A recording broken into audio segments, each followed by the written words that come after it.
bakunzi ba Radio Hot FM 103.6 tugira tuti Noheli nziza kuri mwese kubayizihiza ndetse n'umwaka mushya muhire.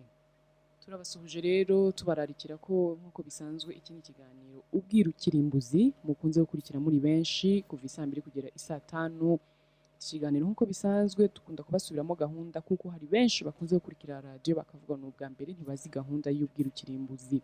Iki kiganiro nkuko bisanzwe gicaho ku cyumweru saa 2 kugera isaa 5 kikongera kigasubiraho ku wa gatandatu saa 2 kugera isaa 5. Aba bacikanywe n'ibiganiro kuri radio mushobora gukurikira imbuga nkoranyambaga arizo YouTube. Mujya kuri YouTube channel mugashakamo ubwira ukirimbuzi niko channel yacu yitwa. Ugahita ubona inyigisho zose zatambutseho kuva twatangira ikiganiro ubwira ukirimbuzi, cyangwa se ukajya kuri SoundCloud ukaba wanayidownloadinga muri telefone yawe ugakurikirana inyigisho zose. Uyu munsi rero dufite inyigisho nshyashya mwarimu yaduteguriye, inyigisho nziza cyane ijyanye n'ibihe turimo. Iragira iti Noheli nk'injishi y'umuco aho kuba igicumbi cy'iyobokamana. Ngira ngo iryo jambo uko n'abasomye iyo nyigisho muhise mubyibazaho byinshi cyane. Mufata amakaramu kuri abandi bakunda kwiga koko nyabyo, amakaramu, amakayi, twige tujyane, hanyuma mwarimu adufashe gusesengura neza iyi Noheli nk'injishi y'umuco aho kuba ngo igicumbi cy'iyobokamana. Mwarimu wacu Bwana Mugabo mwaramutse? Mwaramutse neza. Dufashe gusesengura kuko turumva biducanze utaranabitangira.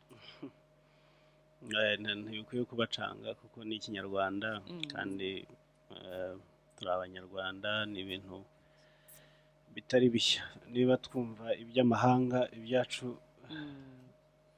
byaba bitworoheye kurushaho. Hari bimwe bikiri ubwiru.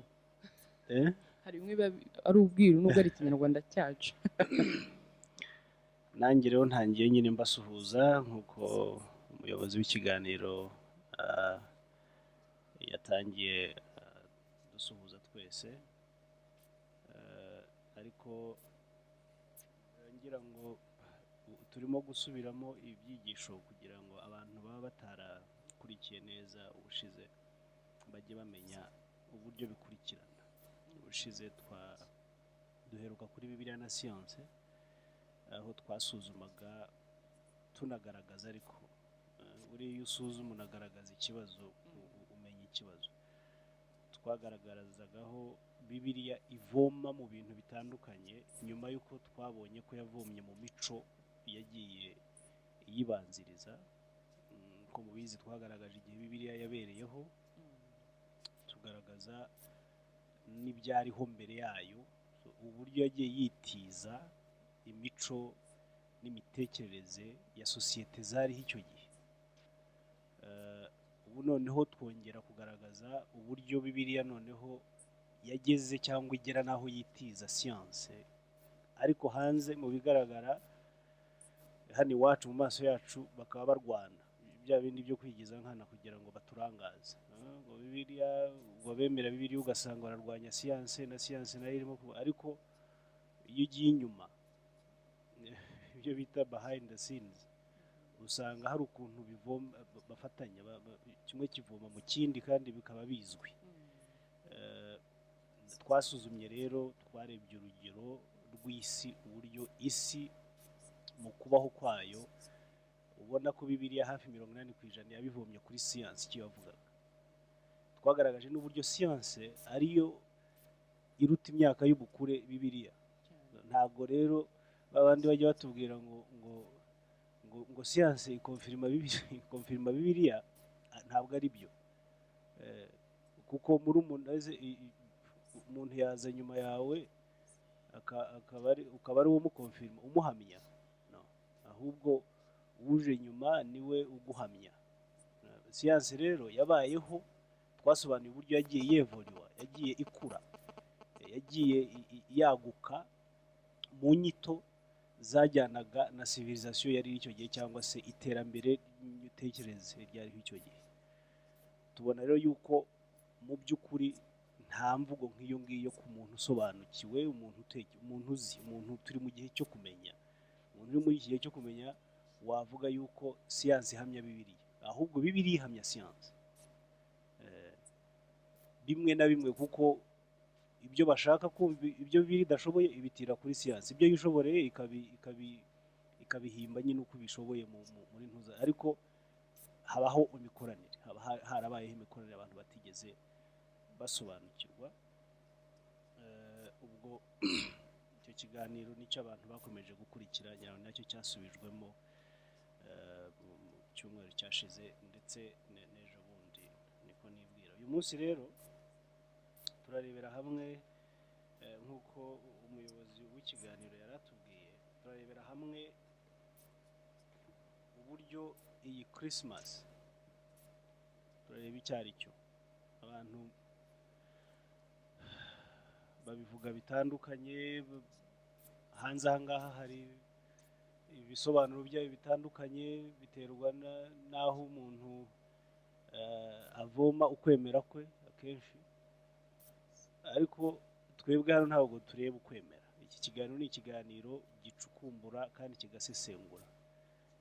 Nta dini dufite, nta kwemera dufite, ukwemera tubamo ni ukuri gushyirwa ahagaragara, abanyarwanda n'abashobora kumva ikinyarwanda baheraho bifatira ibyemezo binogeye ubuzima bwabo. Kuvuga ngo sinamenye icyo turimo gukuraho, kurandura n'icyo iyo kintu cyo kuvuga ngo sinamenye, ngo iyo mbimenya ngo urumva ntabwo dufite access, ibyo mwabiboneye ubuntu.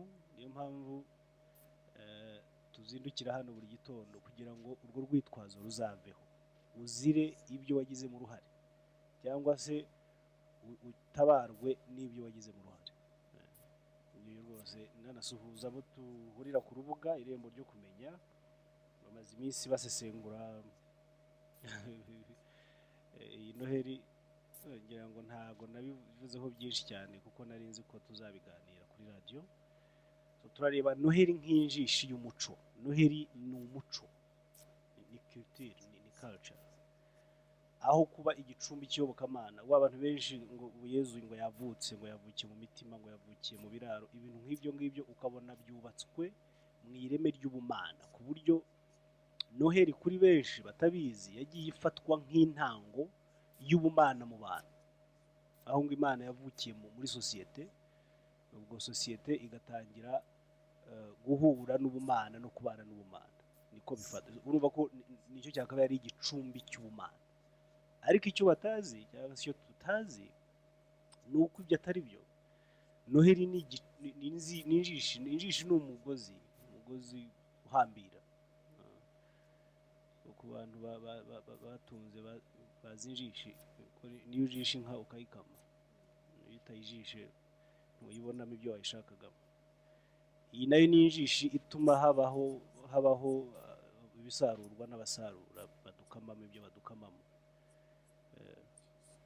Baratujisha bakabona amata, bakabona ibyo twakabaye ari ibyacu, kuko inka utayijishe ntiyaguha neza amata yayo, nayo n'inyana zayo ntabwo yakabaye ari ayawe. Niyo mpamvu ushyiramo natwe ibyakabaye ibyacu, ibyakabaye ari iby'imiryango yacu, ari iby'ibihugu byacu, barajisha bagakama bakabitwara ngibyo. Tugiye rero gutangira tureba neza uburyo ari umuco, ariko ntabwo twareba umuco uburyo ari umuco tutabanje gusobanukirwa neza mu by'ukuri. Nubwo nabisubiyeho kenshi nkigisha umuco icyo ari cyo, ndibuka ntangira cyane nakomeje kwibanda ku ireme ry'ubumana risangwa cyangwa se riba mu muco, ariko bigaragara ko nkurikije ibyo nakira ku matelefone, uburyo mbona abantu baganira ndetse n'abashobora gukritika, wumva abantu batarasobanukirwa neza n'umuco. Ni ikintu kibabaje. Ni ukuri kuba dusobanukirwa neza Bibiliya, tugasobanukirwa neza filozofi ya Socrate na Aristote, ariko ntidusobanukirwe n'umuco, tugasobanukirwa ibintu bifite inkomoko hanze yacu, ariko ibifite inkomoko muri twebwe ntitubimenye. Iki kintu ni ikintu gikomeye cyane, ariko nanone ukumva ko ntabwo byoroshye, kuko ibi bimenyerwa mu itorero. Umuco ubundi igicumbi cyawo, ireme ryawo rimenyekanira mu itorero. itorero rero itorero ubu nibwo ritangira kubaho, itorero ry'igihugu ubundi rije ridusanga mu matorero nanone. Ubu turimo gushaka kubaho mu itorero ry'igihugu ariko dufite n'amatorero y'ibihugu nanone twibera. Niyo mpamvu bitazajya byoroha.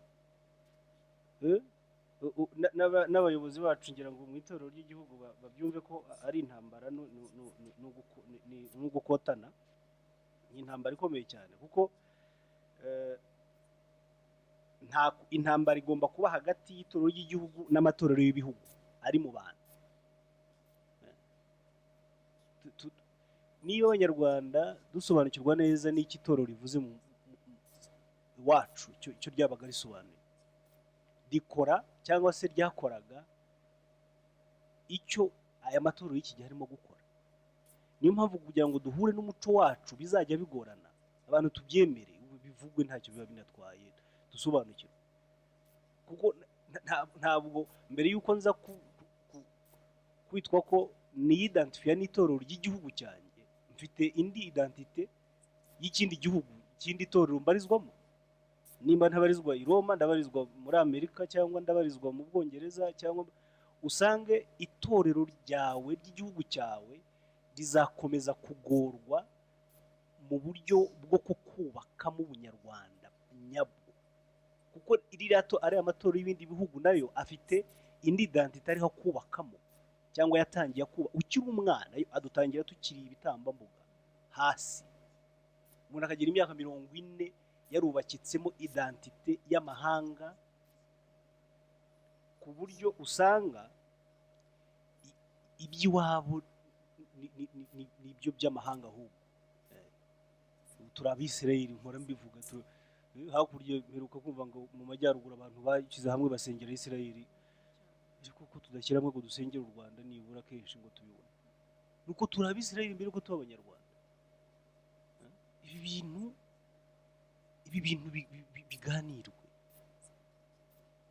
Umuco wacu ntabwo tuzawusobanukirwa hanze y'itorero ryacu. Banyarwanda mu ntega abo tubana hano ku rubuga rwa WhatsApp, icyo ni ikintu uko n'ukuri mukwiye gutangira gushakisha uburyo gusobanuka muri mwe. Umuntu utidantifiya n'itorero ry'igihugu ngo abanze ariho umutima we n'umutwe we, nk'uko yabanje gutanga itorero, kubiha itorero by'ibindi bihugu, bizamugora gusobanukirwa, bizamugora kumva, bizamugora kuba umunyarwanda ubereye ubunyarwanda. Buri ubunyarwanda bufite icyo buvuze.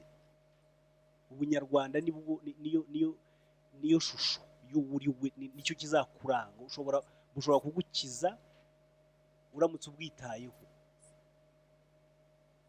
Ushobora no kurumba ubuze ubunyarwanda, ukaburumba ukabikirumbu neza kubera kubura ubunyarwanda.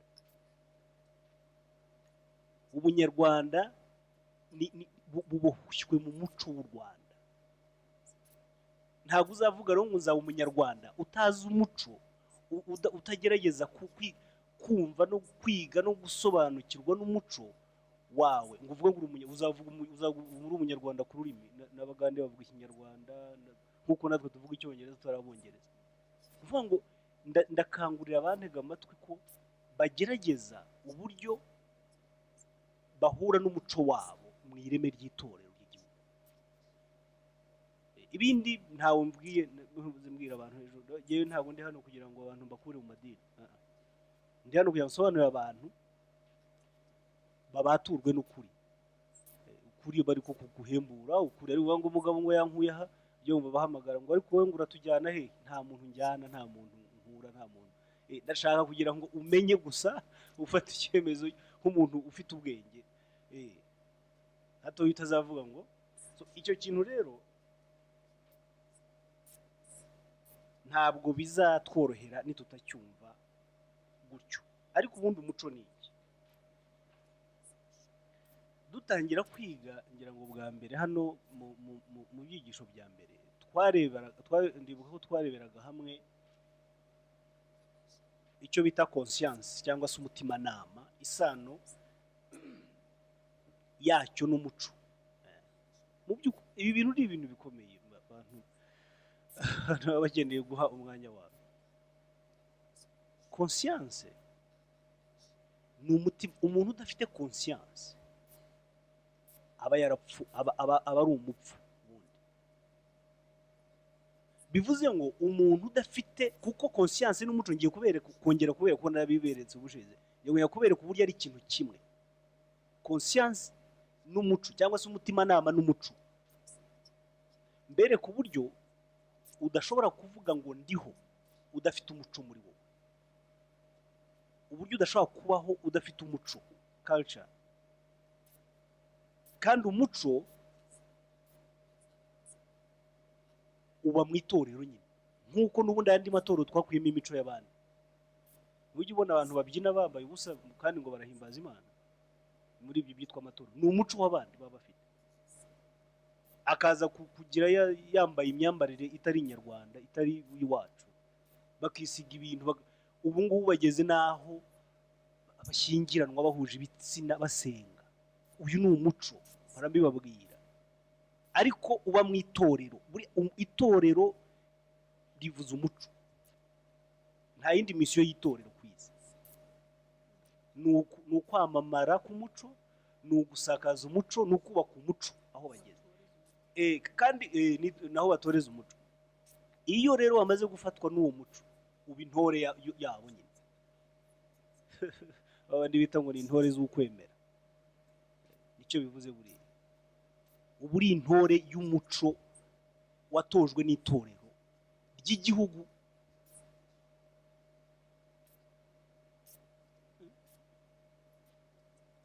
Niyo mpamvu bakabwira ngo turajya ibyacu n'ijuru, ariko n'isi.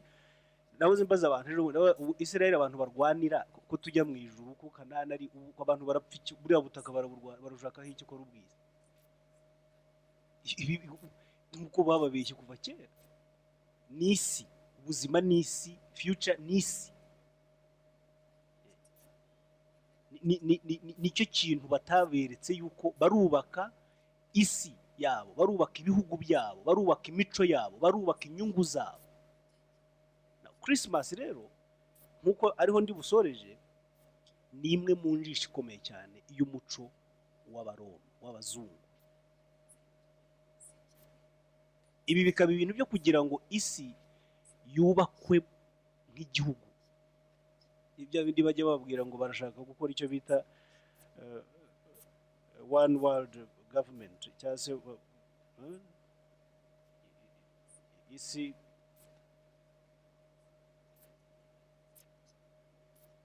isi nyine iyobowe kimwe, ifite dore n'ahangaho ibintu byatangiriye. Abantu bagaya ngo byara hano, ngo tuzabibona, batazi n'uburyo byubakwa. Kandi nabo ubwo bari muri bamwe bagira uruhare mu kubakwa kwabyo. Ubwo ndavuga twitwa ko twakijijwe tujya, ugasanga ntago tuzi uruhare rwacu mu kubaka bya bindi twita ko byahanuwe. Ahisi izayoborwa n'umuntu umwe, n'ifaranga rimwe, n'ubutegetsi bumwe, n'umuco umwe. Ariko kugira ngo ibyo bigerweho, nuko buri igihugu ni umuco. Baraba mu Nyarwanda ngo agahugu kadafite umuco karazima, sinzi ngira ngo ni nk'ibyo. Buriya umusingi w'ubuyobozi aho bwose ni umuco, culture. Niyo mpamvu kugira ngo bazagere kuri ibyo byose, nuko babanza kubaka neza ireme ry'umuco uhuriweho n'ibihugu byose. Kimwe muri byo ni iki ngiki cya Christmas. Umuco ukwemera kumwe, imigenzi imwe, kirazira zimwe. Bamara kuzubaka, iyo iba ari fondasiyo washyiraho ibindi byose. Ubutegetsi buziraho, ifaranga, kuko ibindi byose bakuzanira ubyibonamo, kuko wabanje kubibonamo. Iryo shyaka ribikora, ribiyoboka, niriva muri wa muco w'uko wamaze kwiyidantifiya nabyo, nuko kwemera. N'ikintu abantu biba biratangaje ko umuntu rwose ari muri ibi ngibi bavuga ngo ari mu by'ijuru, arimo arajya mu ijuru, barahimba abantu.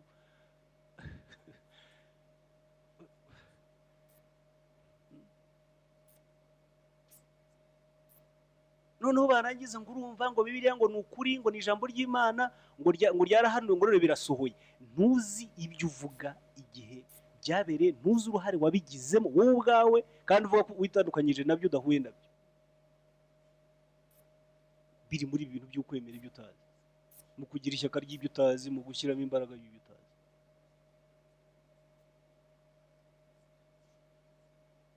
Conscience rero, ubundi iyo umuntu agerageza wenda kuyisobanura, icyo wakwita conscience cyangwa umutimanama, ibyo wakwita umutimanama mu Kinyarwanda, niba ari nabyo, abantu baraza kumfasha, abandusha imyaka n'ubumenyi, bansobanurire niba conscience koko ivuze umutimanama, bakomeze babyohereze kuri message cyangwa muri WhatsApp. Ni ikintu wakwita nk'ireme cyangwa se ijwi riba mu bwenge bwawe. Yewe nimujya mwita ngo umwuka ngaraje arambwira ngo numva ngo umwuka aravuze, ngo ariko ngo noneho numva nanone umwuka wa Satani wongeye uravuze, ukumva ngo nakubwira uburyo yahuye n'amajwi mu imbere ngo y'imyuka ibiri. Tukabivuga turi proud, tukabivuga twize, dufite tubyaye, dufite ngo turi abantu bakuru.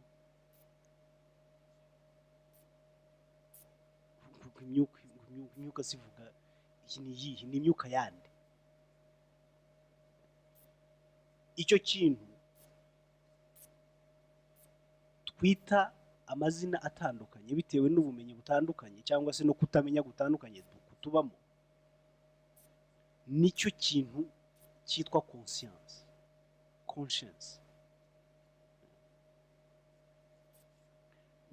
Ni ukubaho, ni ukumenya, ni umucyo uba mu bwenge bwawe, niko waremwe. Ntabwo bikura mu kwemera, ntabwo bihabwa no kuvuga amahame runaka no kuyemera no kuyagendamo. Ni kamere uremyemo. Iyo ngiyo niyo igira ibyo bita norms. Norms ni nka norms, bamfashe norms ni nk'imigenzo, nka kirazira, ni nk'indangagaciro, wenda reka bari ko tubyita. Yes, ni indangagaciro. Kuko iyo umwana buri indangagaciro azivukana, indangagaciro icyo dukora iyo ugeze muri sosiyete runaka, bagerageza kuzishimangira no kuzubaka, bakazorienta mu cyerekezo rusange cy'umuryango, cya sosiyete. Ariko buriya norms, indangagaciro umuntu arazivukana. Izo rero ni ubuzima ziba ziriho muri wowe, ni ibintu bizima. It's life ukivuka. Gukunda ni urugero, gukunda n'indangagaciro umuntu atigishwa. Nubwo njya numva abantu bavuga ngo Imana ibaho urukundo, ngo basengere urukundo, ibintu umuntu atamenya uko bimeze. Ariko iyo umwana avuka afite icyo kidendezi cy'urukundo muri we, kidendezi kitazi umwanzi ni bya bindi turema twamaze gukura binyuze mu bitekerezo n'amarangamutima cyangwa se ibyo turarikiye byacu. Umwana iyo akura aba ari mu cyiza gusa. Mushaka gusuzuma neza umuntu, iyo mureba umwana igitambambuga, uwo ni uri mu mwimerere. Niyo mpamvu noneho Bibiliya ivuga ngo mumere nk'abana bato, kandi abana bato nanone tukaba tubabatiza. Ukibaza ubwo turabatiza abatagatifu, ibintu biri contradictory, natwe ubwacu tutazi neza. Niba Yezu ukumwemera kose, wemera ko ari Imana, yavuze ngo abana bato ni beza bazajya mu ijuru, kandi tukaba tubabatiza ngo bafite ibyaha by'inkomoko. Ibi ni ibiki tuba turimo? Honestly, ibi ni ugucanga. twafashe imitwe y'abantu y'abanyarwanda y'abatuye isi tuyihindura ikibuga dukiniramo imipira y'inyungu zacu. Kandi buriya umukinnyi w'umupira aba ari ibintu bibiri, Messi cyangwa abandi bose muzi kundusha, n'ibintu bibiri: ni ubukire n'icyubahiro. Bibiri, nta kindi kibaho. Popularity na wealth. Ugasanga twe abantu bitwa ko ni opinion leaders na whatever, bafata imitwe y'abantu, ubwenge bw'abantu, bakubakaho stade bakiniramo umupira wabo, intego ari ibyo ngibyo, ari ugukomera no gukira. Ibi ni ubugome. Nk'ibyo umuntu ukabimushyira mu mutwe bigakuriramo ko umwana dufite ibyaha by'inkomoko, kandi Yezu yemeye abana muze musange ubwayo bwo mu ijuru n'ubwabo. Umuntu akabirisayitinga kenshi ariko ntazi nawe icyo yemera. Tukabikura tukagira imyaka mirongo ingahe tugasaza tukabyara, ibyo tukabiha abana bacu nabo bakagenda muri iyo confusion. Ubwo urimo kubaka ikibuga cy'abarwiyemezamirimo bakoze kera. Izo norms cyangwa se izo ndangagaciro ziba muri conscience, ziba mu mutima nama uvukana, ni nka chaîne, cyo bita channel, chaîne ya information. Chaîne turabyumva, chaîne ni uruhererekane cyangwa se umuyoboro. Ni umuyoboro wa information, w'amakuru cyangwa se w'ibiganiro. Niyo ya majwi imwe mwumva muvuga ngo naya satani cyangwa se ngo naye ngo didayimoni ije ngo ikanyongorera, ibintu nk'ibyo ngibyo. Iyo chaîne rero niyo iforma organisme cyangwa se ukubaho, kuduhuza, kutubindinga nk'abantu muri social aspect, muri angle social yacu nk'abantu. Channel of information umuntu avukana, ariko information riba ritaracukuwe n'umuntu, ni za ndangagaciro ziflowinga muri iyo channel, muri uwo muyoboro uduhuza twese tukagira identity, ikubaka icyo bita identity. Ubu turi kuri conscience. Ndashaka mbere ku buryo conscience ari culture, ari umuco, gukundana, gusurana, kurongorana, gushyingirana, kirazira kwiba, kirazira kwica, kirazira. Ibi bintu byose binyura muri ya chaîne ya conscience. Noneho uko yubatse muri twebwe turi benshi, bigenda bikora identité sociale.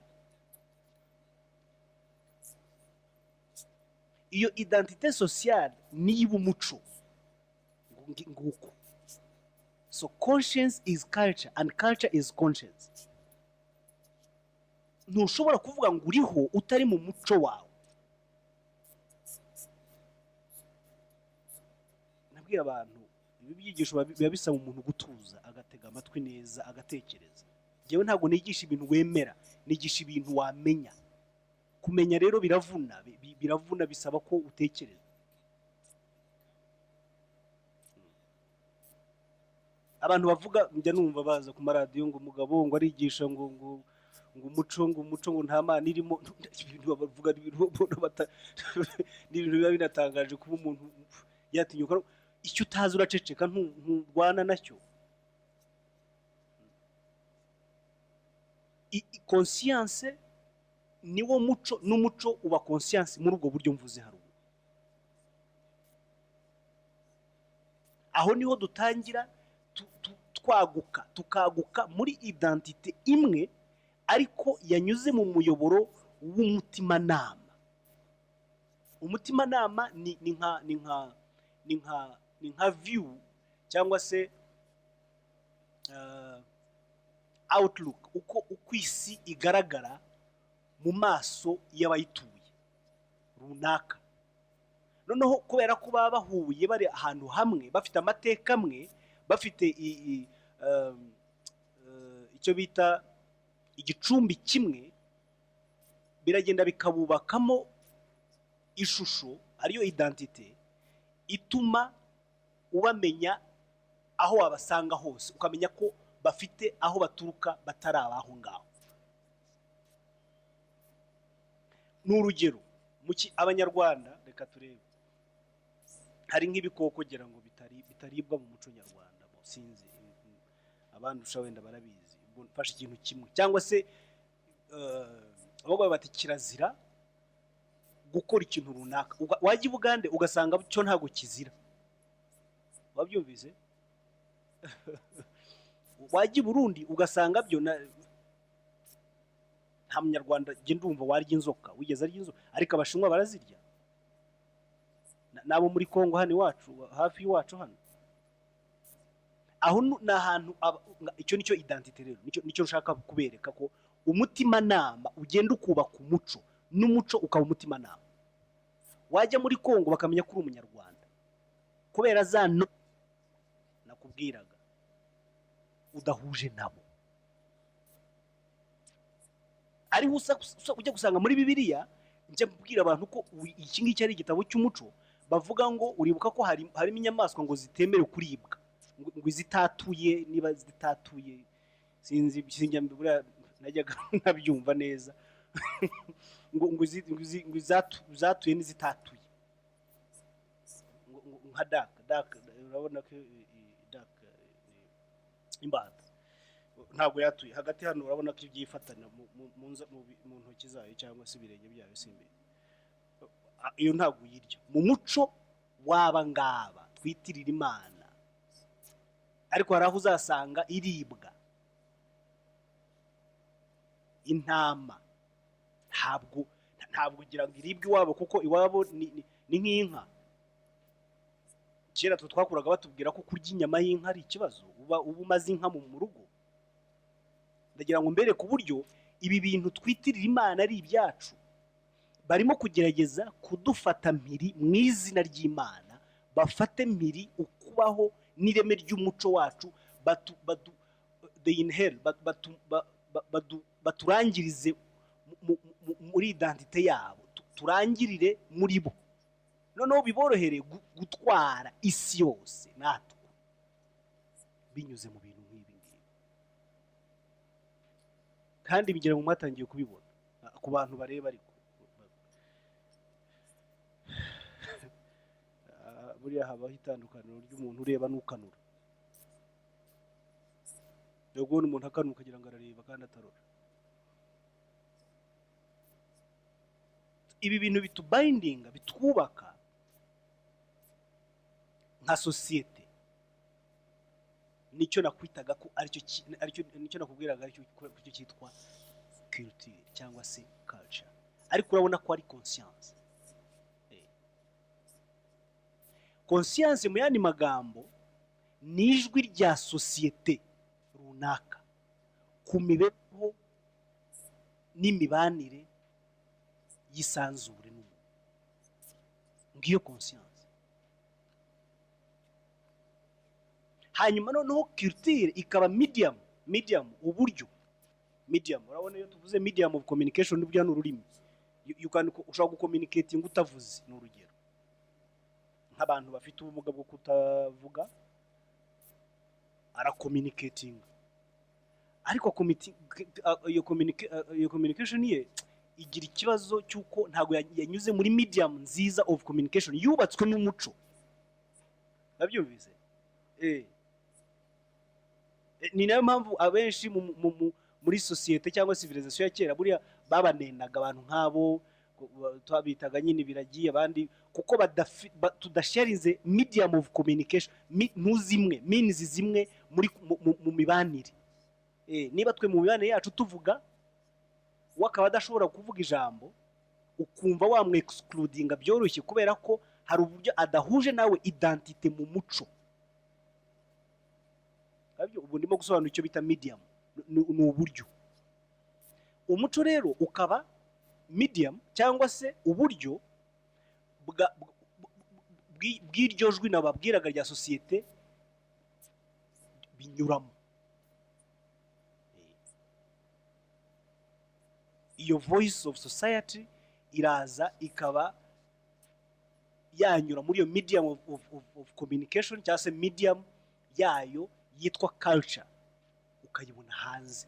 Wabona ukavuga uti uyu ni umunyarwanda, uriya ni umukongole, uriya ni umurundi, uyu ni umuganda, kubera yuko through medium yabo wabonye culture icyo bafite, kandi iyo medium nitaga culture wabonye conscience yabo. Reka mbaho urugero. Mu miryango ya kera abantu bicaga no muri west, tureke ibintu bibi kubyitira iwacu cyangwa ibigawa ngo tubishyire iwacu gusa. Ni urugero, umuntu yashoboraga gutwara inda bakamwohera, bakamugenda kumwica niba ari umwana wawe. Iyo ni conscience, kandi ibaye umuco nanone. Wari umuco ariko ureflecta conscience abantu bari bafite icyo gihe. Niyo mbabwira ngo iyo ubona papa avuga ngo agiye guhindura amategeko cyangwa se ngo isengesho ry'umwami wacu rigiye guhindurwa, abantu bagatangira kuvuga ibintu, ubwo bona baracanganyikiwe. Ntabwo bakabaye iyo baba barafashe umwanya wabo mu kuhweza neza, ntabwo bakabaye batangara, kuko buri muco ugenda ukura, conscience igenda ihinduka. Kera twoheraga abakobwa bacu batwaye amada, ariko uyu munsi ntabwo tubohera, ahubwo dushakisha uburyo tuganira n'imiryango tukabashyingira, bitakunda tukarera abana bacu kuko ni abacu. Nguko uko iyo evolution yagiye iba muri conscience. Uyu munsi iyo papa avuga ngo agiye guhindura isengesho cyangwa se amategeko, ni ukukwereka ko hari ibintu bya conscience igomba kuba yarahindutse, yarakuze. Kandi bakavuga ngo ni ijambo ry'Imana, isengesho ry'umwami wacu n'uba ryavuzwe n'Imana. Siko bavuga muri Matayo ngo niwe wabyivugiye, abana nimusenga mugire muti. Sibyo? Ni ijambo rero ryivugiwe n'Imana ubwayo, sibyo? Rigiye kuba edited gute? Rihindurwa rite? Ko mbabwira ibintu mwe muba mutazi, mukanyita umusazi kubera ko gusa mudashaka kubyakira, ariko ko mutazahwema kubyibonera n'amaso yanyu. Icyo gihe ijambo ry'Imana rihinduwe rite?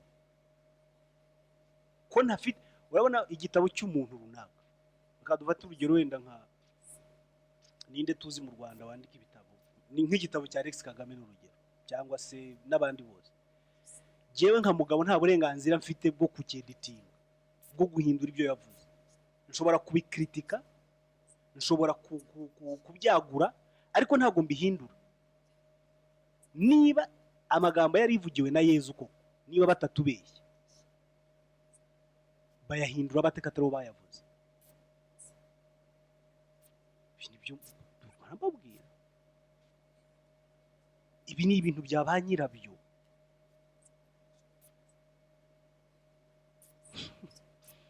Kandi ngo Bibiliya ikavuga ngo uzakuramo ngo azakurwa ngo ku mugabane ngo simbizi wabagira bati, ngo uzongeramo. Ubu noneho siko babikoze. Bira ni ukugira ngo he kugira ugira uburenga, ntawe ufite autonomy kuri Bibiliya uretse bo, nibo bashugomba kubikora. Uyu ni umuco, nibyo nabwira, umuco ni ukura, umuco ni uhinduka, umuco ni ushobora kweditinga. Nk'iwacu mu Rwanda hari ibintu byinshi byagiye bihinduka mu muco wa kera, uko byagendaga bigenda binozwa neza, nguko umuco urakura nk'uko nawe ukura, kuko conscience igenda ijyana n'ubukure bw'ibitekerezo, igenda yagukana n'ubukure bw'imyumvire. Niyo mpamvu udashobora kumbwira yuko bizorohera abanyafurika cyangwa se abanyarwanda guhuza n'umuco wabo tutaraba abanyarwanda neza, bitewe n'uko hari undi muco wundi watubyaye, hari andi matorero twatorejwemo, dutorezwamo buri cyumweru, dutorezwamo buri minsi y'imibyizi, dufite ibiraro tujyamo kuva kuwa mbere kugera kuwa gatanu, abantu bajya gutozwa. batozwa n'amatorero y'ibihugu. Twe natwe dufite itorero ry'igihugu, ni umurimo ukomeye. Abayobozi rwose b'itorero ry'igihugu mukenyere, ariko ni byiza kumenya ibintu uburyo tubyadressinga twamaze kubisobanukirwa. Kubimenya bizajya binatuma hatabaho gucika intege, harushaho kunozwa uburyo imikorere uburyo byanubakwa neza, kuko twasobanukiwe neza umurimo ukomeye ubirimo.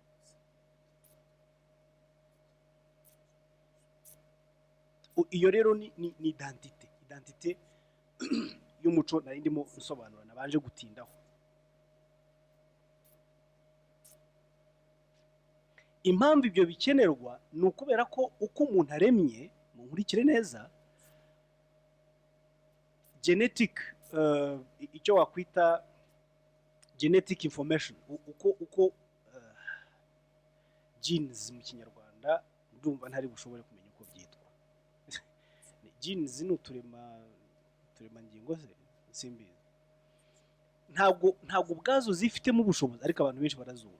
Ntabwo ubwazo zifitemo ubushobozi butumenyesha neza, buduhuza n'isi yo hanze. Niyo mpamvu tuba dukeneye identite ebyiri, identite genetique na identite culturelle. Buriya nizo identite zigize umuntu.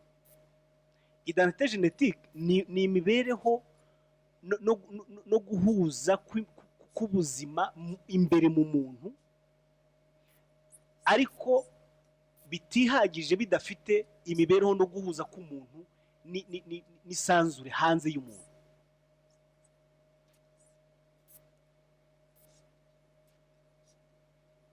Ibyo bintu iyo ubyakiriye muri ukabyumva neza, nibwo usobanukirwa neza n'umwuzuro w'ubuzima bwo kubaho. Ubuzima wenda buri limited, ariko kubaho kuragutse. Ushobora kubaho kudafite ubuzima tujyana mu bigo nderabuzima tuvurisha ibinini.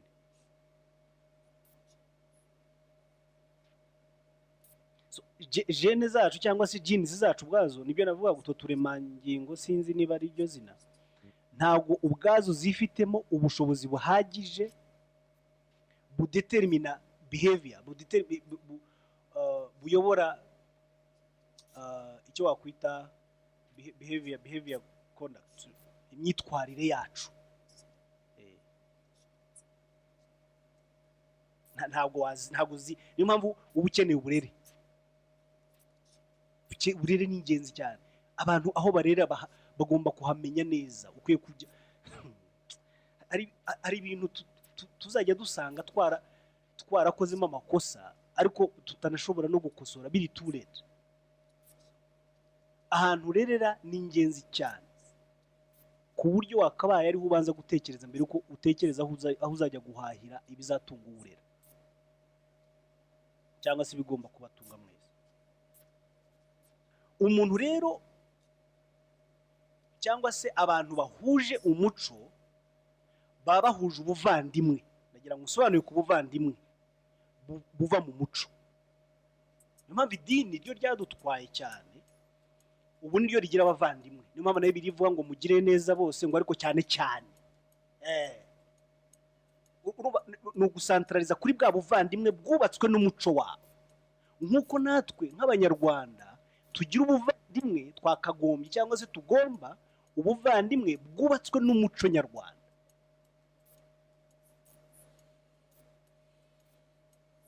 Niyo ngo usanze abantu hanze mu gihugu, wenda ni urugero, ugiye nko muri Australia, usanze abantu barengana ari nk'abangahe, nka batanu. Harimo abakamerune, harimo abakongole, harimo abasene, noneho harimo n'umunyarwanda. Umuntu uwo mwanya wakwihutira gufasha utanabaririje, utabanje kubisengera, ni umunyarwanda, kubera bwa buvandimwe buboshye muki, buboshye mu isano muvukana mu muco, mu ireme ry'umuco wanyu.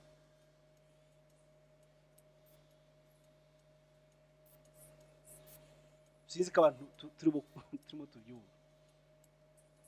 Uwo muco ure mu buvandimwe, icyo bita kinship. Niyo mpamvu buriya sinzi ko ari bose, ariko nkanjye ni urugero, hari igihe mba numva nkumbuye nko kumva amateka y'umuco wacu, kandi ntafite aho mbikura. Data yagiye atarasaza ku buryo yaba yarabinkumbuje, nta muntu nzi wigeze, ariko ngeraho nkumva uwo ndi we arimo guclaiminga inkomoko, amateka y'inkomoko. ni ukuvuga ngo ubukururwa n'ikikubyara na roots, isoko ukomokamo. Nkakunda kumenya impamvu usanga RDB isigaye noneho yarabishyizemo na incentive gufasha abantu kubikunda, ngo mukunde igihugu, ngo musure igihugu. Ntabwo byakabaye biriya. Impamvu badukangurira gusura igihugu cyacu ni uko tutiyizi natwe ubwacu.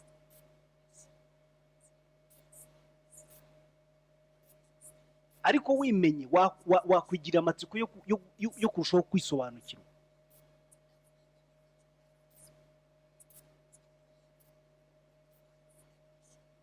Icyo kibazo kiragenda kikabyara ibindi bibazo byinshi, ariko byashoboka yuko tugikemurira bugufi, kirangirira hafi, kitagombye kubyara ibindi byinshi.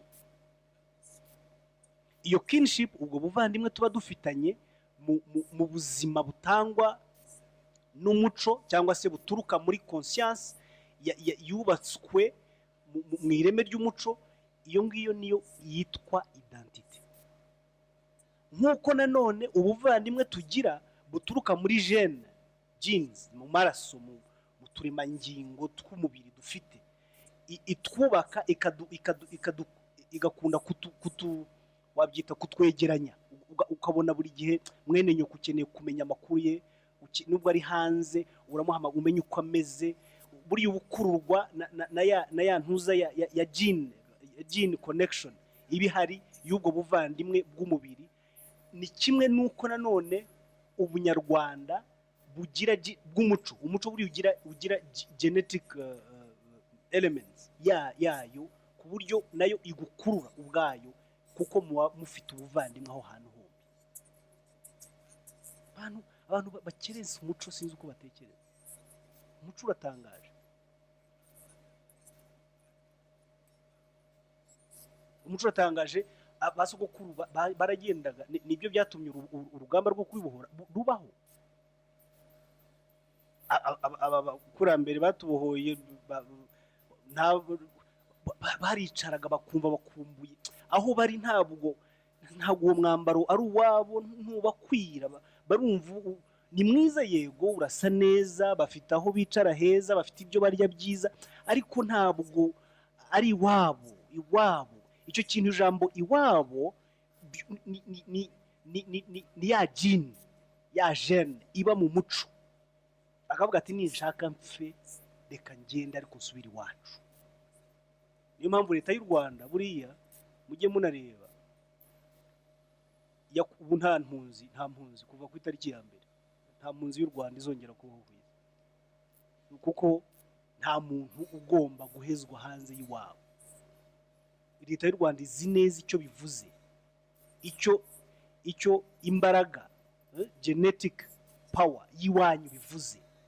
Nubwo hari abakunda kuba impunzi babona ko ari ikibazo, kuba bakuriweho iyo ntuze yo kwitwa impunzi bumva ari ikibazo, ariko biba byubatswe muri iyo myumvire yo kumva ko nta muntu ugomba kuvutswa ubuzima bwo kumva ko ari iwabo. Uwo ni ukurushaho guhembura ubuzima dukura mu muco.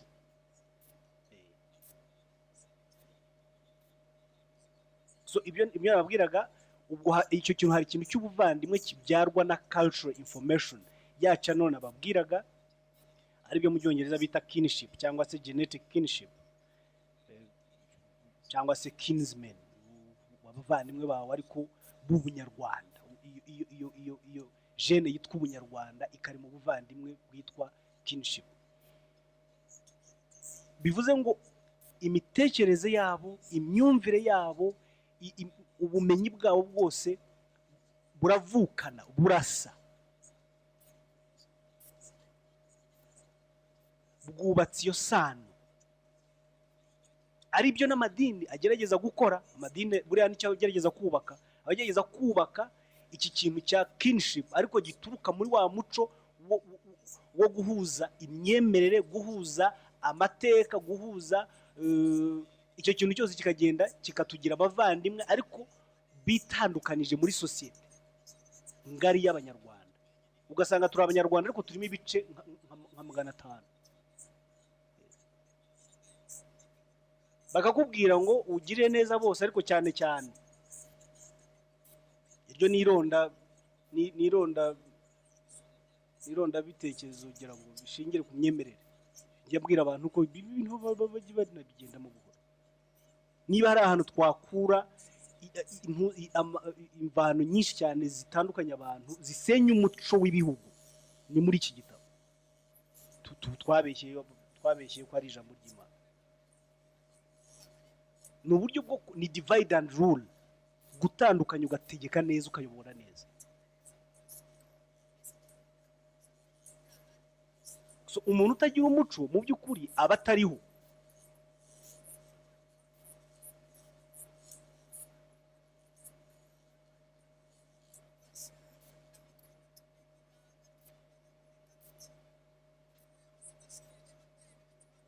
Ariko rero ndimo negera ngira ngo umusozo bizagorana cyane kubohora imyumvire tutaramenya neza cyangwa tutarasobanukirwa neza uburyo ikiri mu bunyage bw'ubukoroni mu mitekerereze, mu myitwarire, mu myemerere, mu migendere n'imigenzereze. Icyo gihe tutaramenya ko ibi bintu bikiri mu bunyage byanyazwe, ibyo turimo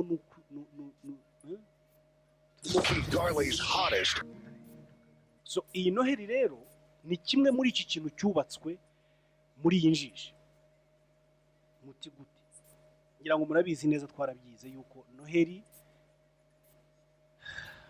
ku kiganiro tugira kuri WhatsApp, iyi tariki ya 25 ifite buri muco, buri bantu babaga bafite icyo nk'ubu nujya ku itariki ya 4 n'urugero uzasanga hari abantu benshi nabo bafite ibyo bayicelebratingaho. Itariki ya 7 ni itariki ya 25 mbere y'Abaroma yari ifite byinshi igiye ivuga bitewe n'umuco wabo. Ariko Constantine amaze kuza, amaze kwima, aravuga ati reka mpuze imico yose, nuba ku muco wanjye ariko mu budodo cyangwa se mu njisha abantu bazajya bibonamo, nkoreshe zimwe muri dates, mu madate yabo bagendaga bibonamo, nkomeze nyizamure nyizane kugira ngo mbazane nabo. Ntago yabazana ahimbye ibishya, agomba guhera ku byari bihari, ariko nubake ibanga batazi bazajya celebrating ribahuza mu ireme ry'umuco w'Abaroma.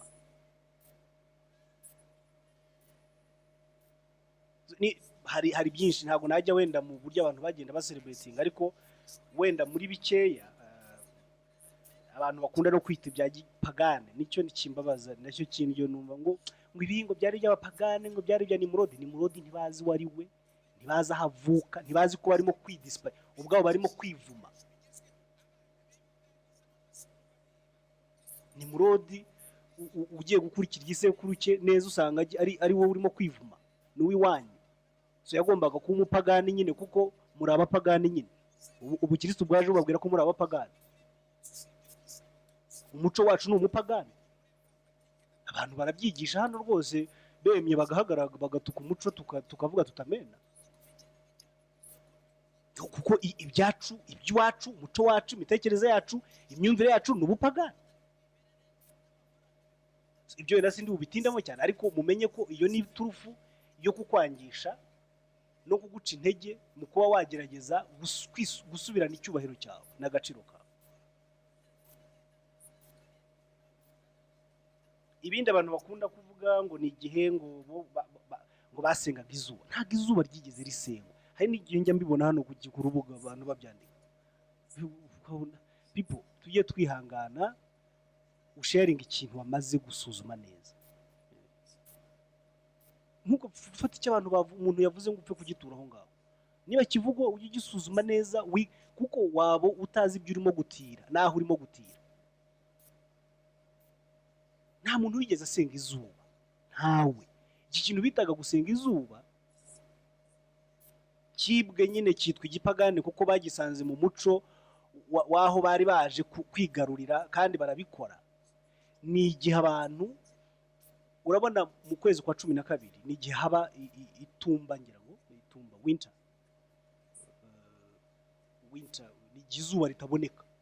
Winter nicyo bivuze ufite, haba ubukonje, haba igihu, haba umwijima. Noneho hakabaho igihe cy'ubushari nyine muri societe. Urumva iyo uri muri winter, ubuzima buba bukonje nyine nk'uko naho haba hakonje.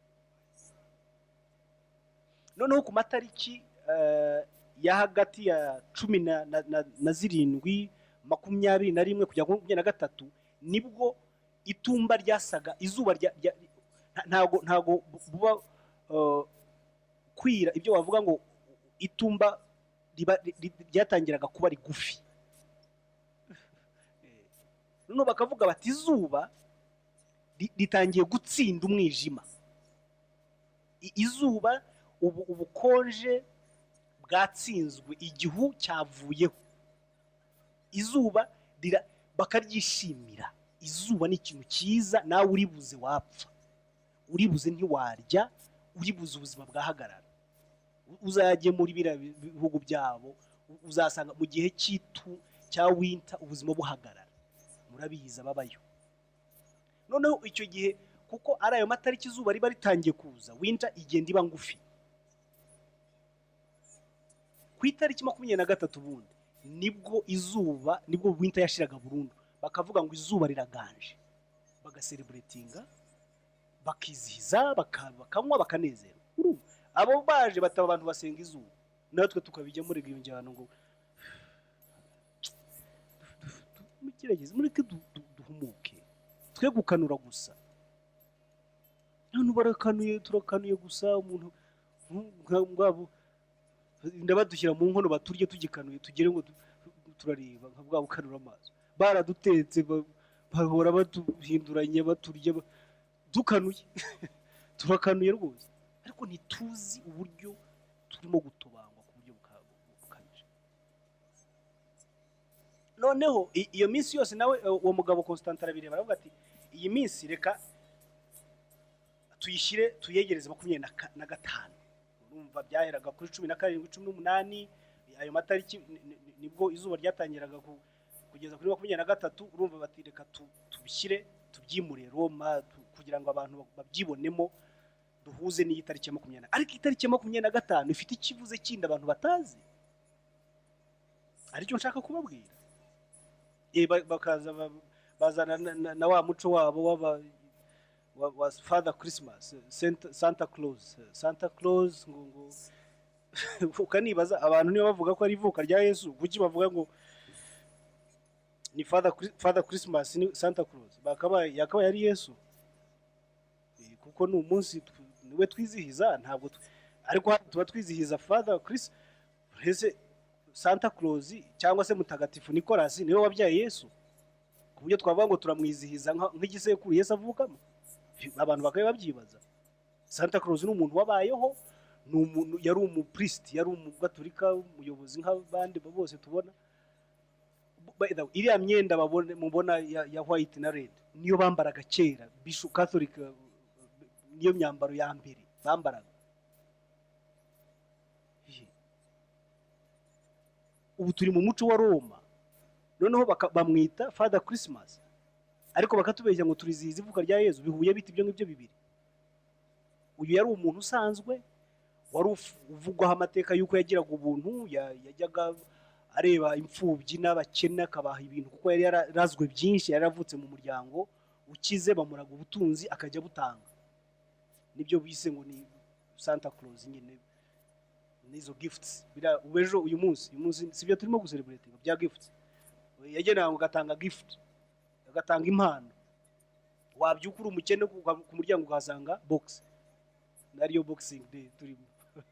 Ugasanga box y'impano, mwidirishyo ukabona ikugezeho ariko yabaga yamaje gukora iperereza akamenya uburyo uri umukene cyangwa uri ufite ibibazo, akaguha ibijyanye n'ibyo atekereza ko udafite. Ngibyo ibintu turimo uyu munsi, ngo kandi ngo turi kwa Yesu. Gute se bihuye bite? Iyo ni impamvu ya mbere. Iya kabiri, uyu ni umuntu wabaye mu muco wabo, niwe bizihiza, yakoze ibintu bikomeye mu muco wabo. Uwo ni umuco. Ntatwe dufite abakoze ibintu bikomeye iwacu tudashaka kumenya, kubera yuko batubwiye ko ari ibipagani. Ariko ikindi kintu ushaka gustress, nabivuzeho ku rubuga hano, ariko ndashaka noneho kubisobanura kuri radio abantu batigeze bamenya, nuko Constantine niwe papa wa mbere wabayeho ku isi. Niwe ibi bintu, uyu mushinga w'ubukirisitu ni umushinga wa Constantine. Kuko abantu bakunda kuvuga ngo ubukirisitu ni ubwa Yesu, uko wamwemera kose ntabwo ari byo. Kuko aho hagati yaho Yesu, amateka ya Yesu yarangiriye naho ubukirisitu bwatangiriye harimo ikinyuranyo cy'imyaka 300. Hari ibinyejana birenga 3. Kuko Yesu yabayeho mu kinyejana cya mbere, gutyo niko bavuga. Mbere ni ukuvuga ngo igihe twatangiye nuko baratujya imbere mu muco wabo, ubundi basanze tubara dusubira inyuma, ariko baje ubwo dutangira kuri rimwe. Icyo gihe nibwo amateka ya Yesu yatangiye n'ubundi. Constantine azana ubukirisitu mu kinyejana cya 4. Ikinyejana ni 100 nyine, ni imyaka 100. So bari imyaka 100, ni hafi imyaka 400 mbere y'uko ubukirisitu Yesu ngo bitirira ibyo ngibyo atakiriho. Ntabwo Constantine ariwe muntu wazana ubukirisitu, yarabayeho nyuma ya Kristo imyaka 400. Ibi ni ibintu abantu bakwiye kumva neza. Ariko icyo abantu batamenye nuko Constantine uyu ni umushinga we bwite uyubakiraga ubwami n'ibinyejana by'ubutware bwa Roma mu isi. Mutima Constantine yari afite abana 3.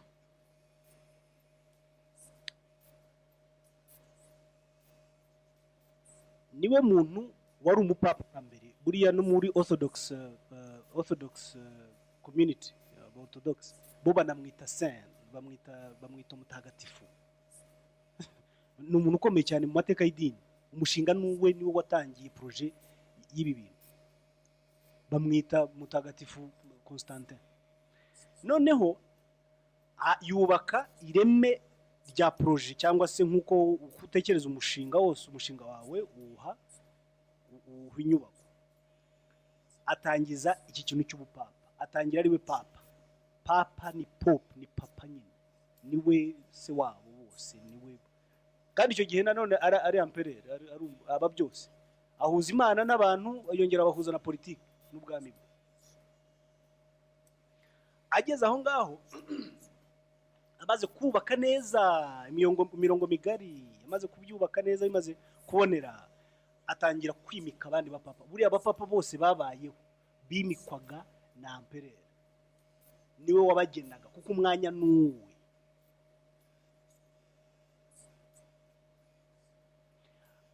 Agenda agena abo yumva ko yaha akazi nyine, kuko akazi kari kamubanye kenshi, ntabwo byari gukunda. Noneho kugeza mu mwaka wa 333 nibwo yafashe umwana we w'umuhererezi yakundaga cyane. Yari afite abana 3 nababwiye, ariko afite ubucura, wakwita bucura, ari wakunda cyane. Yari umugore we ngira ngo wa kabiri gutyo, niba mbyibuka neza, cyangwa se umugore we wa nyuma. Amwimika ku iranka rya Kayizari. Kayizari byabaga bivuze next in line mu bwa empereur. Yari nk'igikomangoma cyari cyarimikiwe ko kizamusimbura, ariko yarakiri umwana muto, atangira ategekerwa cyangwa se asangiye ubutegetsi n'abakuru be 2. Ariko muri bakuru be bose niwe wimitswe kuba ari we wasimbura isi. Amwimika ku itariki 25 Desemba. Desambure nibwo yamwimitse. None haravuga ati iyi tariki reka ibi tariki izajya yizihizwa y'iyimikwa ry'uyu mwana wanjye, ariko nkurure n'andi na biriya bintu abantu bose bizihizaga mu mico yabo kuri aya matariki, bibwire ko ari byo bakizihiza. Hajemo Yesu, hazemo Santa Claus, hazemo ibintu bya Saturnaliya n'ibiki byose, ariko ibanga ari uko bizihiza iyimikwa ry'umwami wa Roma witwaga Constance, umuhungu we wanyu. Niyo mpamvu Christmas ubundi bivuze kwizihiza iyimikwa, ntago bivuze kwizihiza ivuka.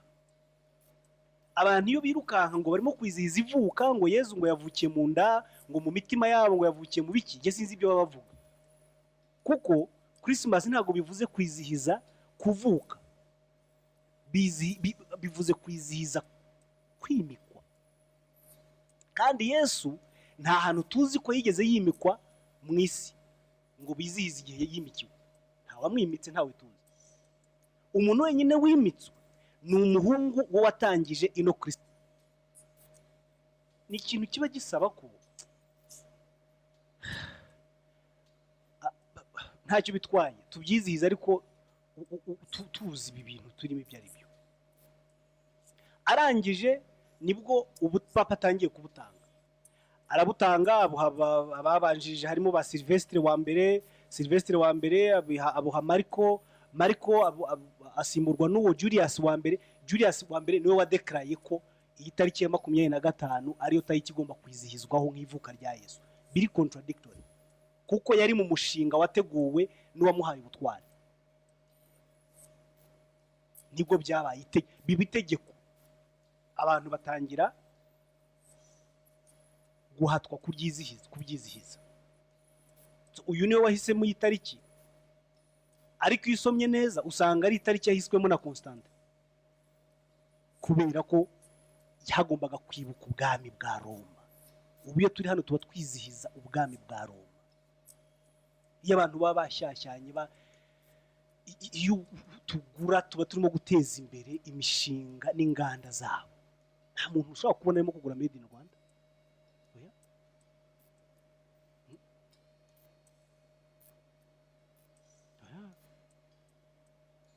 Ni igihe celebrating, kandi you celebrating ubwami, umuntu wa mbere ubenefitinga n'uwo urimo celebrating Western power.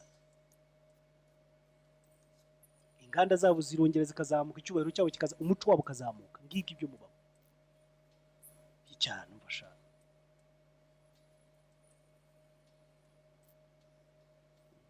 Ariko ukibaza aya magambo abiri, kuko iyo tubaye n'abatita ku bintu ntitwanayasuzuma. Christmas, Christos ni ukwimikwa, ni ugusigwa. Mass ni ukwizihiza, guterana, kwizihiza. Ni ukuvuga turizihiza iyimikwa, ntabwo twizihiza ivuka. Kandi bivuze kwimikwa. Mbese Yesu yimikiwe mu nda ya nyina, buriya kuvuka kwe byari bivuze kwimikwa, ko naho Bibiri bivuga. So icyo gihe murabyibuka basomye muri 313 nibwo hasohotse icyo bita Edict of Milan. Yavugaga yuko priesthood cyangwa se ubutambyi bwa Kiliziya Gatolika, bw'ubukirisitu, ni ubwa Constantine. Constantine niwe mutambyi mukuru. Icyo bitaga ngo ni Pontifex Maximum, mukuru. Maximum ni maximum nyine, muyobozi mukuru. Kugeza aho byaje gukurirwaho n'uwitwa Gratin, Empereur Gratin yaje kubisimba, niwe waje kubikuraho nyuma cyane. Constantine amaze gupfa cyangwa se kuvaho ubwami bwe, niwe waje kugenda ahindura ibintu muri za 367 gutyo. Nibwo yongeye gusa naho agira tumwe na tumwe agenda ahindura. Ubutegetsi bwa Constantine bwaranzwemo, mwese murabizi, bwaranzemo imbaraga nyinshi zo gutangiza ireme rya gikristo ku isi. Umusoro w'Abaroma hafi ya wose wakoreshejwe mu kubaka ubukirisitu ku isi yose. abayobozi bwa Roma bw'icyo gihe bari biganjemo abakirisitu gusa. Niyo mpamvu buriya ugiye no gushaka neza impamvu ubukirisitu abapapa bose nako abayobozi bose bagomba guhura na papa yavuga tugatega amatwi, buriya iyo yavuze isi yose itega amatwi, naha ngaha biba bituruka. Bubaka umurage ya gikirisitu muri izo myumvire ya nyir'ubukirisitu nyine, akoresha igihe yari afite cyose kubaka ingoma ye ya gikirisitu. Ndimo nsoza ngira ngo ntizimbye mu magambo kugira ngo hari nibishoboka tuganire ku ma message benshi barimo bandika.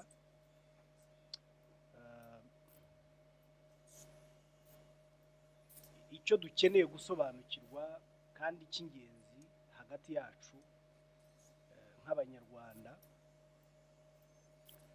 nuko dukeneye kwishaka aho tuba iwacu hari, tukajya mu matongo y'abasogokuruza tukayubaka. Amatongo mvuga si amatongo y'amazu, ni amatongo y'umuco wacitse, wacagaguwe, wasewe. Tujye muri ayo matongo, kuko ibi byose ukuri kudasubirwaho nuko turi mu bwami bw'abandi. Twujye mu matongo twubaka ubwami bw'iwacu, twubaka iwacu hakiri kare, tubona aho dusiga abana bacu. Hari byinshi nagaragaza hano bigaragaza yuko ubukirisitu ari ingoma ya Roma gusa. Ntago wenda ari ngombwa kuko bampaye amasaha make uyu munsi, ariko ibi byonyine mvuze birahagije ku muntu ufite amatwi, ufite n'amaso.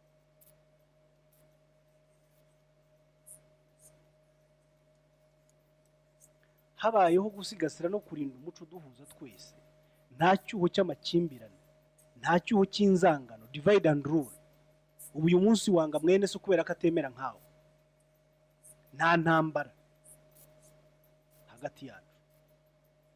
Ibi byose tubishyirwamo n'isindwe bizanwa no gusogongera ku mico myinshi itari yacu, ikageza ikadusindisha tugatangira tukarwana. Buri uzarebe iyo wanyweye nyinshi wiyenza kuri bose, usinda nyine uhungabana.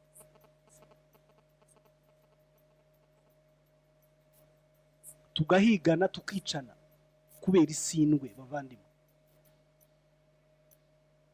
Ariko ibi byose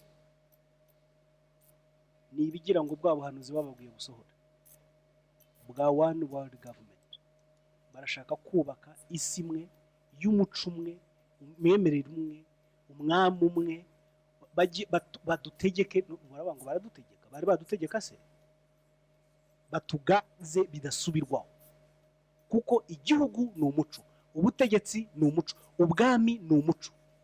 Ahatari umuco nta gukomera ku bwami. Umuco wamaze gucengera nk'uko mubibona.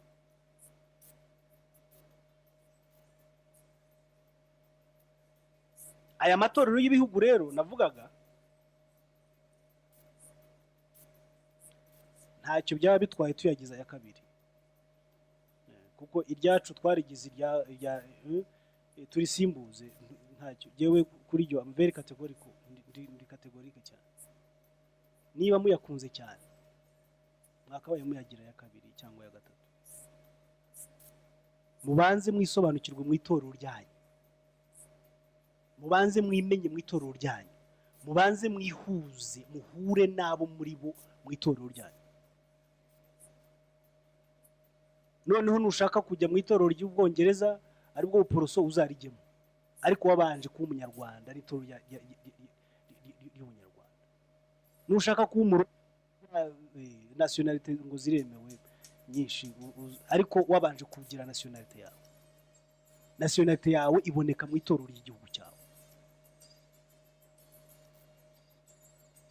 kandi dufite n'impamvu nyinshi z'ububi z'agahinda twatewe no kuba intore z'andi matorero, ku buryo bitakabaye bituvunika cyane kuba twayasimbuza tugashyira itorero ry'igihugu imbere tukaba andi akaza nyuma. Ntacyo byaba bitwaye, nk'uko twabayeho muri ubwo buhenebere bwo gushyira andi matorero y'ibihugu imbere, iryacu rikaba inyuma, tugakomeza gutakaza.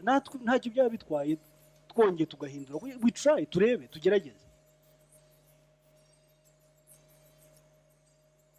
Abantu bafite ishyaka ryo kuba abaswedwa, tube muri Swede, evangelical Christianity, murabizi ko ku bantu bakurikira ibirimo kuba uyu munsi muri Israel, murabona muzi Trump, murabona ibyo arimo gukora ko ari uguhuza no kwiyunga cyane kw'imbaraga za evangelical Christianity na kuri campaign irimo gukorwa hari ibintu umuntu wese ubona arabibona, nkuko nababwiye yuko US uyu munsi niyo nyiri evangelical Christian community.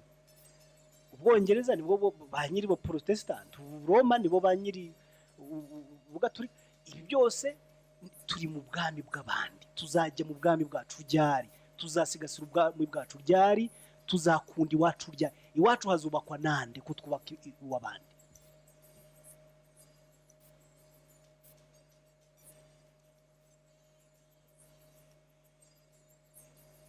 Reka hari iyi minota 30 isigaye dusomemo message kuko zirahari, kugira ngo ariko mbere yuko ngira reka ndangirize rimwe kugira ntaza gusubiramo. Uyu Constante ku bantu bajya ajya gutangiza iyi mushinga we, iyi projet y'ubukirisitu, yabwiye abantu ngo ko we yaryamye ngo akabona Yesu, yarabonekewe ngo abona Yesu amubwira ibyo yamubwiye. Yesu atazi, Yesu adahuje igiseko, Yesu nta hantu bahurira, nawe reba imyaka magana ngari, ariko yari umugabo uzi gusoma, yari azi amateka. Ugatereka twinjira aha ngaha niho hari umuvuno wa kubakirwaho. Ayo gati jewe narabonekewe. Ku bantu bajya muri benshi muri kiliziya, murabona idarapo rya Gatolika, niba ari idarapo sinzi, najyamo gakeya, hari intuza yanditseho I na H na S, IHS. Muzasuzume muzakabona kuri ka gatambaro kuri muzakabona, ni ikirangantego gikomeye cyane, I H na S. Noneho haravuga ati jewe mfite mandate nahawe n'umwami wanjye Yezu wamwe ngo genda wigarurire amahanga. Buriya iriya IHS nikivuze ni kilatini, ni in hoc signo vinces, in hoc signo vinces. Mu Cyongereza wakwita ngo in this sign to conquer, vaincre, vinces, wigarurire. So mission yabo iye ni ukwigarurira isi. Ntabwo rero utanyuze mu muco, cyumba mbwira abantu batumva, ku muntu weza ibintu biragaragara, turakanura niduhweze. Tuba tugiye hariya, tugiye ngo mu by'ijuru, ntago ari by'ijuru, nibyo kwigarurira, twarigarurijwe.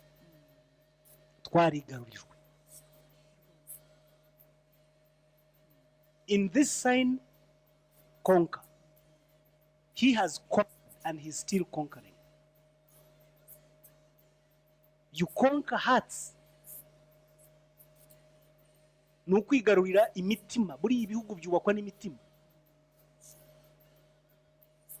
Imitima barayigaruriye. Nta cyatuma ibihugu byabo bidakomera. Nta cyatuma ubwambi bwabo butaganza.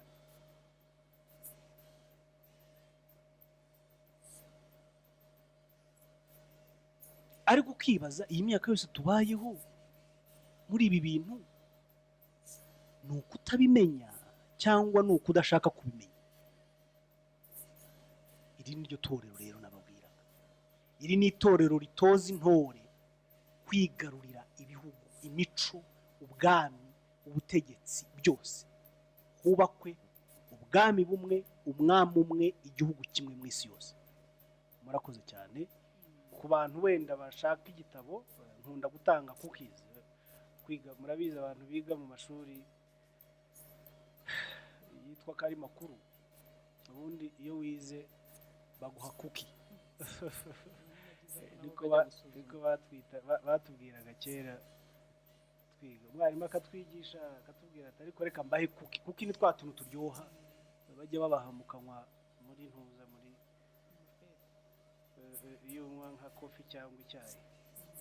So nanjye reka mbahe cookie. Ni igitabo cyanditswe n'umugabo witwa Robert A. Paul, N A nyine Paul, cyitwa Mixed Messages, Cultural and Genetic Inheritance in the Construction of Human Society. Mugishaka njya mbona hano kuri rubuga hari abantu bahita babishaka bakabisharinga. Reka nkisubiremo. Mixed Messages, Cultural and Genetic Inheritance in the Construction of Human Society. Uburyo umuco n'umurage byubakwa muri sosiyete hakoreshejwe ibi byose nababwiraga. Ni igitabo cyiza ku muntu ukunda gusobanukirwa azakuramo byinshi. Murakoze rero, mukomeze munogerwe n'ibihe murimo, kubo bumva byanogera nabo bitanogeye bashaka ibibanogera, kuko byose birashoboka. Turabashimiye cyane mwarimu wacu urakoze kuri iki kiganiro cyari gikomeye cyari kiryoshye. Hari uwanditse message witwa Macento aravuze ati très bien mwarimu wacu ubisobanuye neza pe. Arabishimiye cyane ngira ngo mwabanza message yego. Hari message ivuga Letitia turamusuhuje, ivuga ngo nibutse ukuntu turi mu mahanga mu isomo rya geography umwarimu wari umufaransa-kazi yavuze ngo superficie y'u Burundi iruta y'u Rwanda. Mpita numva ndababaye, nsa numva mfite ikimwaro ko igihugu cyanjye ari gito. Sinari nzi u Rwanda, ntanatekereza ko nazarubamo. Niyo culture uvuga yampaye conscience y'igihugu cyanjye. Urakoze cyane Letitia. Message kuri groupe ni nyinshi. Barimo bagerageza kumfasha kumenya amagambo y'inyakoresha. Urakoze udasumbwa ati behavior n'ingeso ngira ngo ahari twaturwana n'izi ndimi baratumaze twaramugaye rwose. Aho kugira ngo dushakire indimi z'amahanga ikinyarwanda cyacu dushaka icyo gisobanura mu ndimi z'amahanga, ahubwo dushaka indimi z'amahanga icyo uburyo zisobanura mu kinyarwanda. Ni ubumuga bukomeye cyane.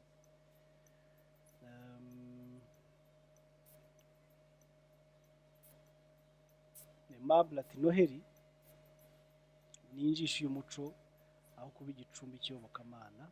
Nibyo yavugaga kuri sujet. Ati ubuvandimwe bwo mu idini uretse no gusimbura ubuvandimwe bubyarwa n'umuco bwanasimbujwe ubuvandimwe bw'amaraso, aho abantu bava indimwe bashobora kudafatanya cyangwa ngo bunganirane haba mu birori cyangwa mu byago, bakabaho bahanganye mu myemerere kandi baronse ibere rimwe. Umwe undi umufilisitiya cyangwa umukafiri, undi akaba umuhamya, undi umurokore. Jewe ibi bintu by'aya mazina ndabizi cyane, naho nitwa ko navutse basengera iwacu, hari abo bitaga, wasangaga harimo abo bita abafilisitiya, kandi ni umunyarwanda mwene wanyu, ni umuvandi, buriya ni umufilisitiya kubera ko adahuje imyemerere nawe. Ubwo bo bakita abisirayeli. Muribuka intambara z'abafilisitiya n'abisirayeli, kumva ko hariho guhangana. Izo ni intambara ziremwa mu buvandimwe bw'amaraso n'umuco.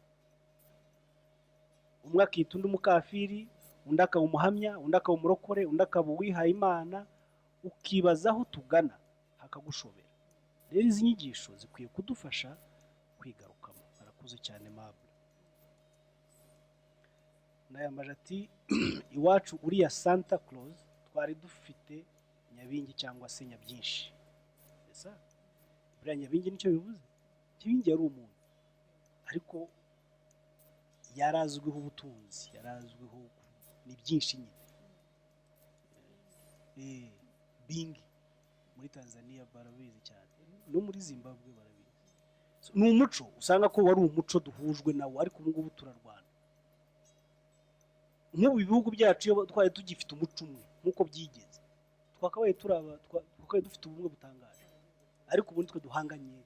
Ngo simbizi ushaka gufata mpiri ngo aranyura mu muvandimwe ngo iki, ibintu tuzabikiranuka nabyo byari. Safari turakoze cyane mwarimu, mbashije gusobanukirwa neza icyigisho. Imana uguha umugisha, ndawufite rwose, urakoze cyane. Mabel ati umugani w'umuyobozi w'itorero ry'igihugu, twagize ikibazo cy'abashyitsi banze gutaha. Bigira ngo ni honorable bamuri icyo bivuze, niko kuri. Ikitsi udashaka gutaha buriya abatangaje. Nasomye inkuru imwe aho umunyarwanda umwe yavuze ngo aho kureka kuba umukirisitu yareka kuba umunyarwanda. Ngibi byo navugaga. Mu by'ukuri rero usanga abantu twarasinze ubujiji kuko twigishijwe nabi n'abadushaka mu musaruro. Ntago baratujishe, ntago wakamiye utajishe. Musabyimana Emmanuel ati uyu ni umusinga bize neza, ni umushinga, uyu ni umushinga bize neza kuko babishyize muri cya gitabo cyabo ngo abanzi b'umuntu bazaba bo mu rugo rwe, ngo ababiri bazaba baryamye, umwe azagenda undi asigare. Ubwo se koko hari icyo baduhishe? Yesu ngo yaje kuroha umuriro mu isi, kandi ngo wamaze gufatwa warigendera. Wa muriro w'iteka ryose ubu ni mo twicayeho. Musabyimana Emmanuel urakoze. Udasumbwa nawe ati ariko ntiwamurenganya kuko yigishijwe kubyarwa ubwa kabiri, batabyawe n'amaraso cyangwa ubushake bw'umugabo n'umugore, n'ubwo babyawe n'imbuto itabora. Abikuriramo imyaka ye yose, ndumva utamutera ibuye. Ubwo aravuga uriya wavuze ati aho kutaba umukirisitu nareka kuba umunyarwanda. Udasumbwa nawe ati rero ntabwo wamurenganya cyane kuko yahisemo kwibyarwa n'imbuto itabora.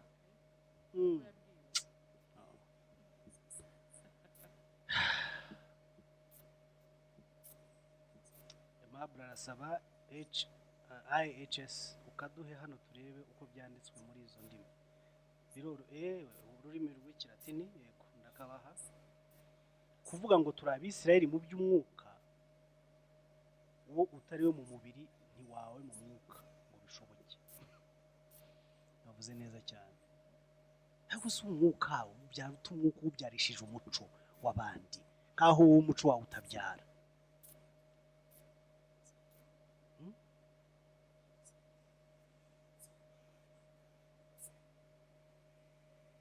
Ibi byose rero ni ikintu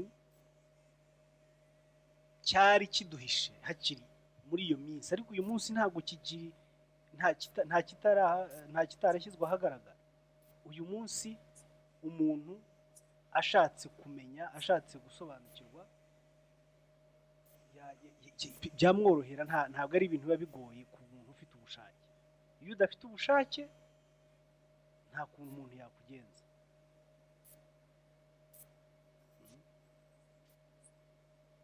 Ndashimira rero abohereje izi mesaje zose. Ahari ngira ngo icyo turi bukore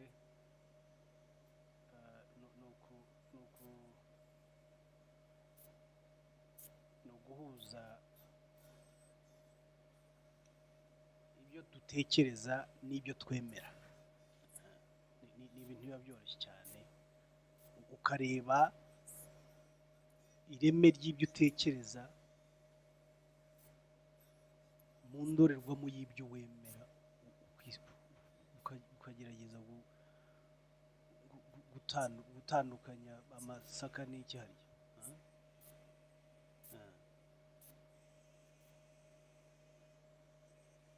Ntabwo ari ibintu byakomerera umuntu uwo ari we wese ufite ubushake. Naho gutinya ngo ntibivugwa ntibirebwaho, ubirebye yiswe icyo bakwita icyo ari cyo cyose, ariko uriho ufite ubuzima muri wowe. Twagerageje kubaho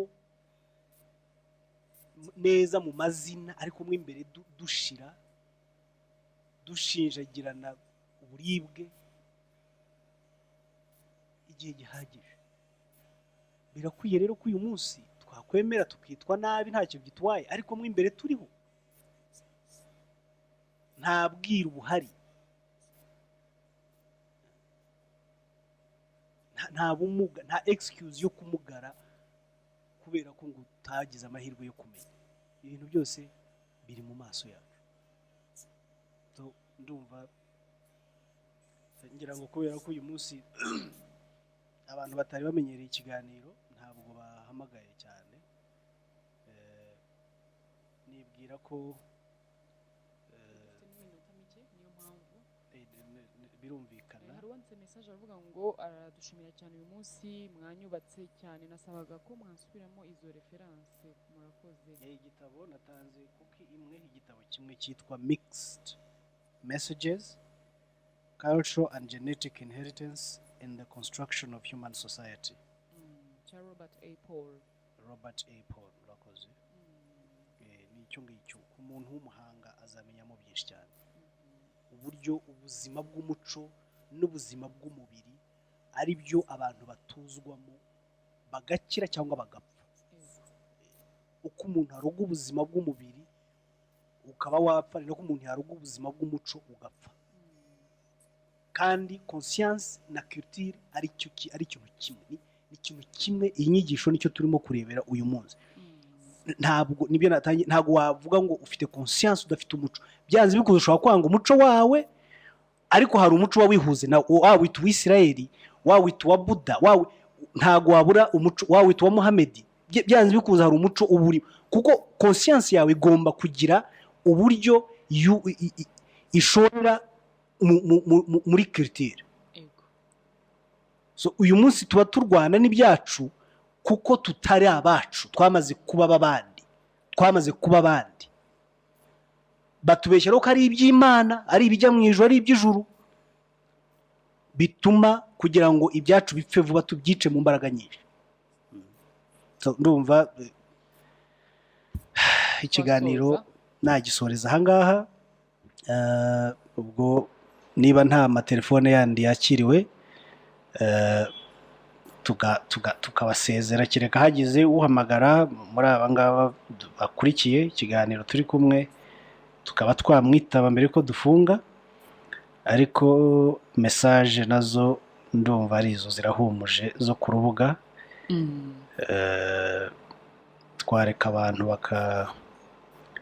bagakomeza kuryoherwa n'ikiruhuko. Tubifuriza icyumweru cyiza kuri mwe mwese mwitegura kwinjira mu mwaka mushyashya wa 2018.